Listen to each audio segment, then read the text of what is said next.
The trees are no more, so is my sister. By Pu Lu.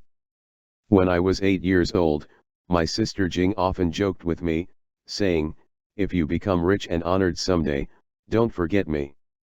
She had just completed a Chinese class in her junior high school and shared with me the famous 6-word phrase in Chinese, "Go fu gui, wu xiang wang."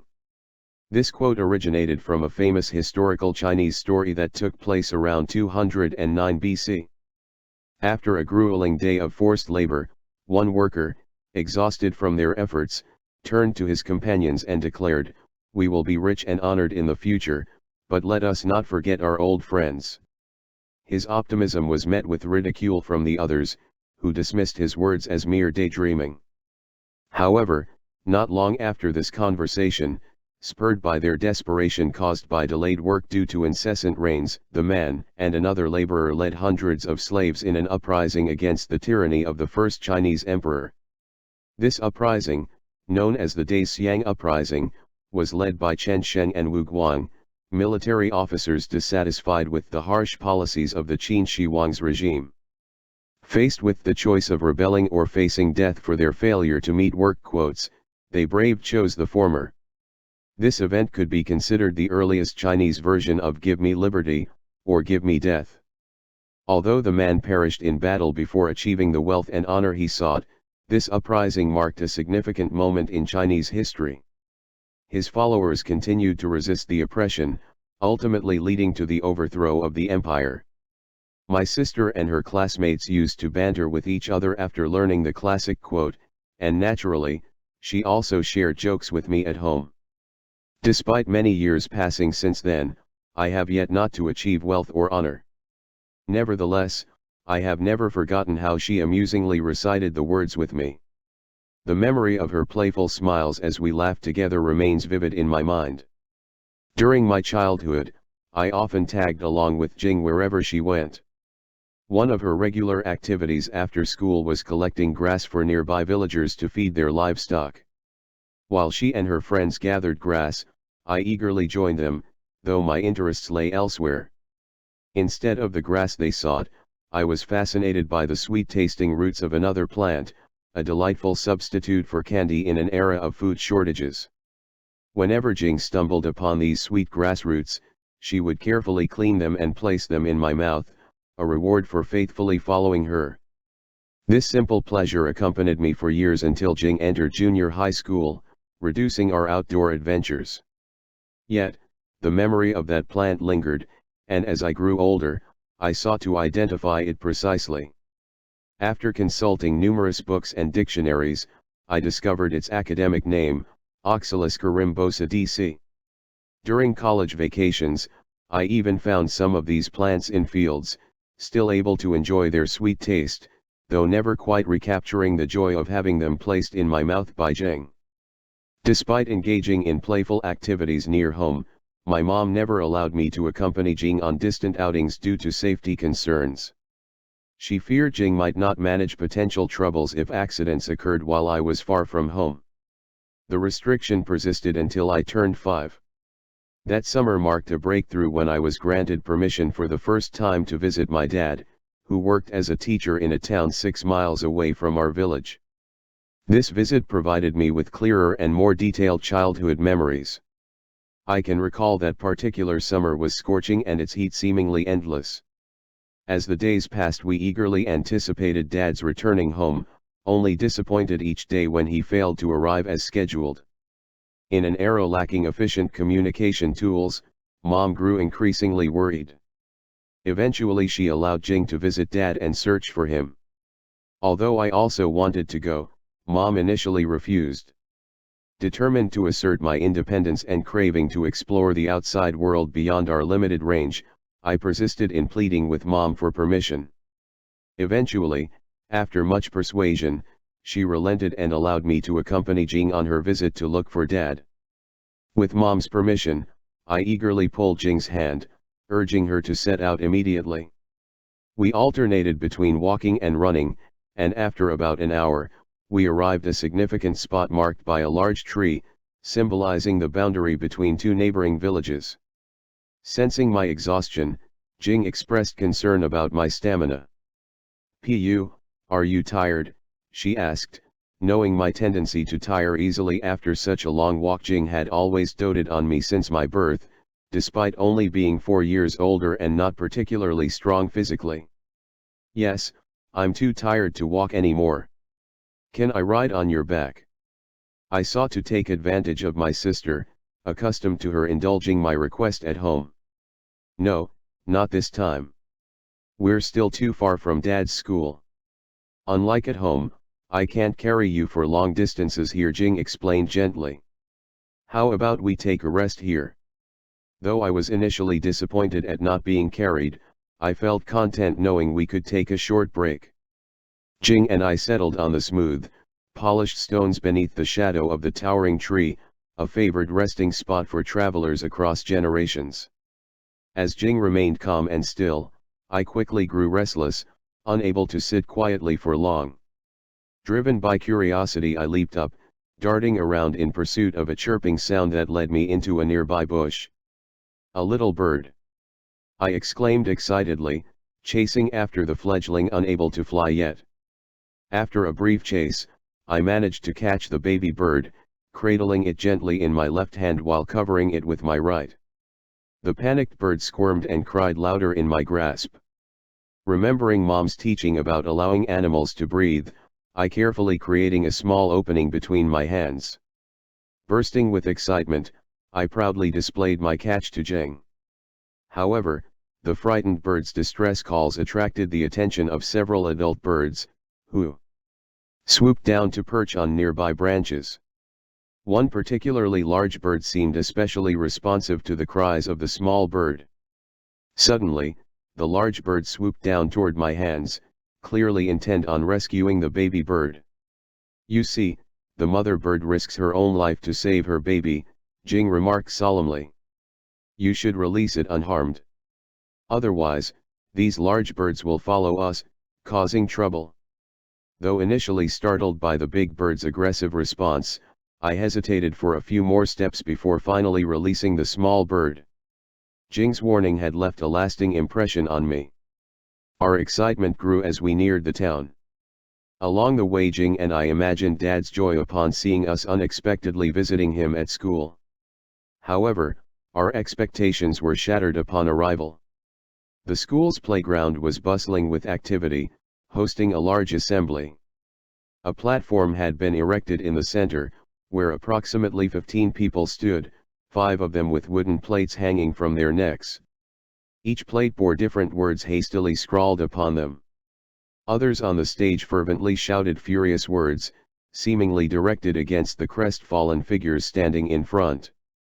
Below the platform, hundreds of people sat or stood, enthusiastically echoing the slogans. Among them, I heard Dad's name being called out. "Down with the capitalist executioner Lu Tianzu." Surely, Jing heard it too. As we drew closer, we saw clearly that one of the struggling figures was our dad. Though I was still too young to comprehend the situation, my elder sister understood it all too well. Jing had completed 4th grade that summer and had been taught in class that capitalist executioners who opposed Chairman Mao, like Dad, were as bad as landlords or counter-revolutionaries. Besides recognizing Dad, Jing also spotted one of Dad's colleagues on the platform, shouting slogans with fervor. She had met the teacher when visiting the school a year earlier and found him to be a kind person. Jing could not fathom how he had transformed into someone so fierce and brutal, denouncing Dad. The sight of Dad being horribly humiliated in public was too much for Jing to bear, and she fainted away. I burst into tears, overwhelmed by the scene before us. During the Cultural Revolution, starting from the Red August of 1966, the political identity of the so-called People's Enemy fell into what were called the 5 black categories: landlord, rich peasant, counter-revolutionary, evil, and rightist. Those belonging to these categories were often detained after being publicly criticized and humiliated in struggle meetings. A new category, capitalist executioners, was added specifically for individuals previously employed in government-run organizations such as schools and hospitals. Dad was labeled into this new category in the assembly, but he was somehow fortunate to escape from being detained, possibly due to his recognized contributions to the school's development since the early 1950s. In the days following our unexpected encounter with the struggle meeting, I learned more from conversations between Dad and Jing. As we approached the scene of the playground from the hill trail, Dad had already spotted us from the high platform where he stood. Aware of our presence, he attempted to lower his head to shield us from witnessing his disgrace, fearing the profound psychological impact it would have on his children. However, his efforts were futile. Even though Dad tried to lower his head as much as possible, the slogans shouted with his name revealed everything in a degrading manner. Fortunately, likely due to his recognized contributions in the school's development since the early 1950s, he was released. A few weeks later, after the struggle meeting, the scorching summer gradually transitioned into cooler autumn weather.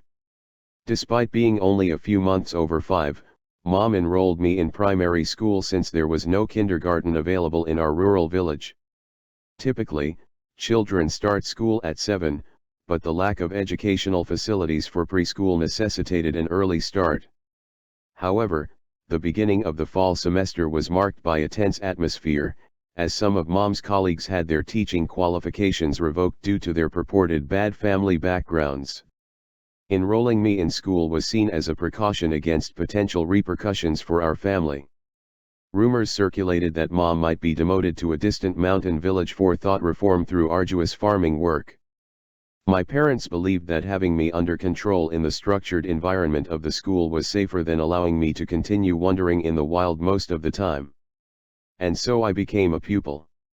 I distinctly remember the first class, where we were tasked with writing Long Live Chairman Mao.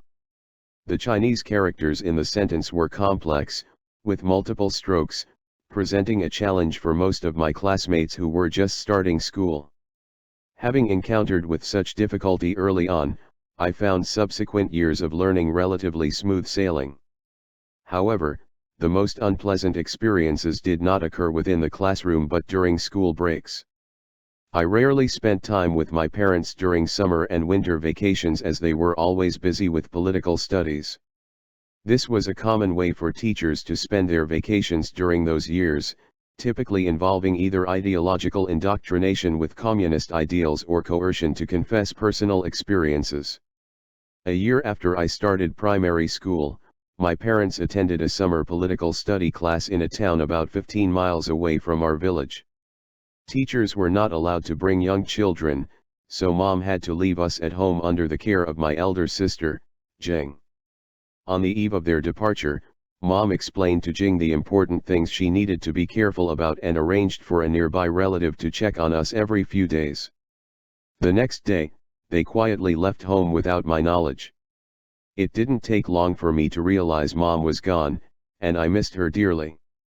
Recalling sporadic mentions of the location of their summer study, I considered retracing their route in search of her.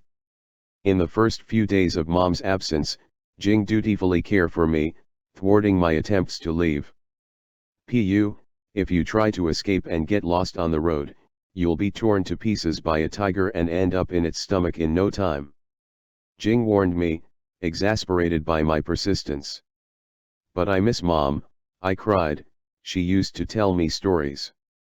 All right, if you promise not to run away anymore, I'll tell you a story every day, just like Mom did. Jing offered. Excited by the prospect of daily stories, I eagerly agreed to the arrangement with my sister. Deal. Jing agreed, and she began recounting stories she had learned from her teachers before the summer vacation. Ever since starting primary school, Jing had developed the habit of sharing stories or interesting things she learned in class with Mom, which became a cherished family pastime upon her return home. Mom patiently listened to Jing's stories and used her teaching expertise to help improve her storytelling skills. With years of practice and Mom's guidance, Jing became a skilled storyteller by her senior year of primary school. I enjoyed listening to her stories as much as I did Mom's. Now, Jing was sharing a favorite story she had recently learned in school. Once upon a time, a family of 4 deer was chased by several hunters. Despite their efforts to flee, the hunters relentlessly pursued them, driving them toward a cliff hundreds of meters high. Sensing the imminent danger, the deer hesitated briefly but continued to run at full speed toward the high cliff without slowing down. What happened next? Did the deer family survive, or were they killed by the hunters or fell off the cliff? I asked anxiously, feeling worried for the deer family. In a tense moment, the 4 deer reached the edge of the cliff, faced with 2 choices: take the risk of jumping off, which likely lead to their demise, or turn back to confront the hunters' gunfire. It's so heartbreaking. Did they jump or were they caught by the hunters? I sighed sadly, consumed by curiosity about the ending. Guess what happened next?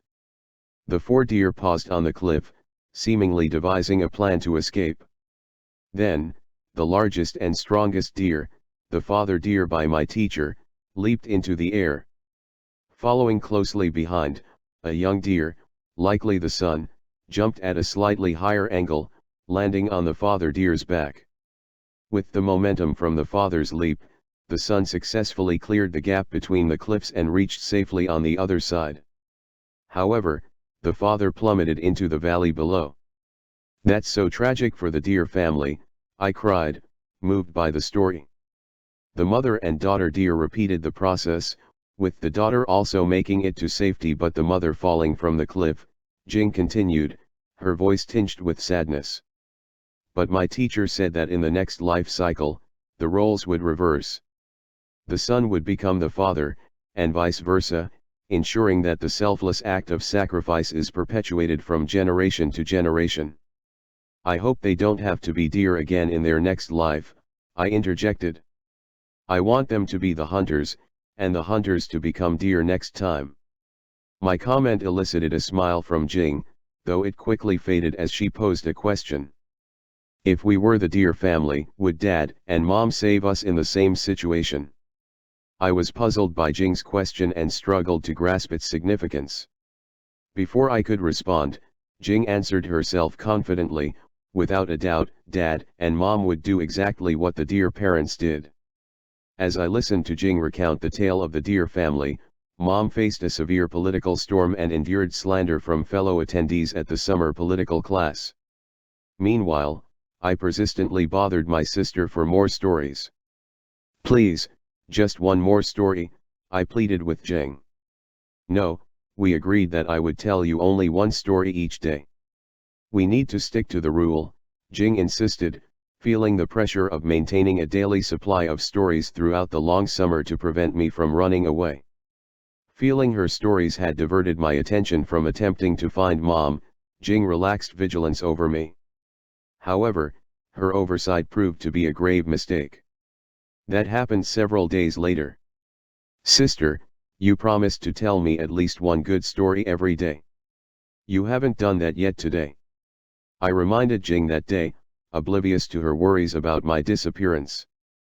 But she ignored my plea as her capacity for telling stories had nearly exhausted. Jing discovered that I had vanished later afternoon. Frantic, she searched every hiding spot I frequented but found no trace of me. Overcome with fear, she tearfully sought help from the relative whom Mom had entrusted to watch over us. While Jing was recounting my disappearance to the relative, my recklessness drove me to venture alone on the road, determined to find Mom. By the time Jing realized I was missing, I had already walked several miles. As the day waned, darkness enveloped the surroundings before I had covered even a third of the distance. In the eerie darkness I couldn't help but recall Jing's warnings of the dreaded tiger lurking in the shadows, waiting to devour me if I dared to run away alone. Overwhelmed with regret, I broke into loud sobs. I miss Mom. I miss my elder sister, I cried out in the darkness. Fortunately, I didn't have to wait long on the roadside. Within 10 minutes, 2 adults approached with flashlights, opting for a nighttime stroll to escape the daytime heat. Upon hearing my cries, they recognized me as the younger son of a teacher they knew well. "Pu, why are you crying here? How did you end up here?" one of them inquired. I miss my mom. I miss my mom. I replied, my cries diminishing in the presence of the two adults, whom I felt had rescued me from the clutches of the imagined tiger lurking in the darkness. Where is your mother? They asked. She is studying politics with other teachers. At the moment, I had no understanding of the gravity of my words and merely echoed what I had heard at home from my parents' conversations. Now out of the woods and fueled by my strong desire to find Mom, I pleaded, uncles, can you please take me there? In Chinese culture, children often address adults as uncle as a sign of respect. The two adults were aware of where all the teachers conducted their studies and recognized the danger of leaving me unattended in the night. After a brief discussion they decided it was best to bring me alone, as they were also heading to that direction. This decision not only ensured my safety but also saved them the extra 10-mile round trip to the school. The day before I was reunited with Mom, she had narrowly escaped a political trap set by a vindictive colleague. In the oppressive political climate, she was accused of espionage due to her familiar ties to relatives who had fled to Taiwan before the Communist Party came to power in 1949. Her colleague sought to label her as a spy for America and Chiang Kai-shek, the former leader of the National Party and a foe of the Communist Party during the Chinese Civil War.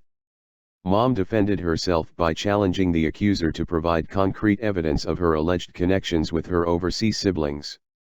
Having narrowly escaped the clutches of a shapeless political threat, she spent a restless night filled with anxiety. However, upon seeing me the next day, her tense demeanor softened considerably. She embraced me tightly, showered me with kisses, and tearfully whispered, "My little one, my dear son," with tears streaming down her cheeks. The memory of our reunion has stayed with me for many years, and I often wonder if her tears were a manifestation of the mental anguish caused by political scrutiny or the overwhelming joy of seeing me. Perhaps it was a combination of both emotions. As Mom gradually regained her composure, she realized she had overlooked an important detail. She was bewildered by how such a young child like me could have traversed the rugged mountain road alone for 15 miles.